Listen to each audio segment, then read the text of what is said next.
ఆ చీకటి రోజులను మరి నేటికి గుర్తు చేసుకుని నేటికి కూడా మన భారతీయ జనతా పార్టీ తప్పకుండా ఈ యొక్క సోషల్ మీడియాలో తప్పకుండా ఆమెకు వ్యతిరేకంగా తప్పకుండా మనము ఈ రోజు ప్రోగ్రామ్ చేసుకుంటున్నాం.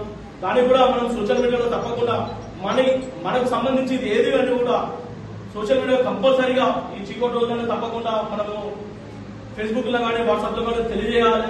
ఎందుకంటే మనం భారత రాజ్యాంగాన్ని ఎన్నోసార్లు మనం మార్చినామని కాంగ్రెస్ పార్టీ ఎన్నికల ముందు చెప్పడం జరిగింది. వాళ్ళు ఇప్పటి వరకు భారత రాజ్యాంగాన్ని 22 సార్లు మార్చడం జరిగింది. భారతదేశానికి స్వాతంత్రం వచ్చినప్పటి నుండి నేటికి కూడా ఇప్పుడు 122 సార్లు రాజ్యాంగం మార్స్తే దాంట్లో ఎక్కువ సార్లుగా మరి కాంగ్రెస్ పార్టీనే మరి 102 సార్లు మార్చడం జరిగింది. మరి మనం మార్చే ఘనత మనకు ఉన్నదని మరి కాంగ్రెస్ పార్టీ నేటికి కూడా ఇప్పటికి కూడా అంటుంది మోడీ గారు మార్చాలని. కానీ మనం నేటికి కూడా భారత రాజ్యాంగాన్ని కించపరిచే విధంగా కానీ భారత రాజ్యాంగాన్ని అవలేన చేసే విధంగానే భారతీయ జనతా పార్టీ నేటికి కూడా ఎప్పుడు కూడా చేయలేదు.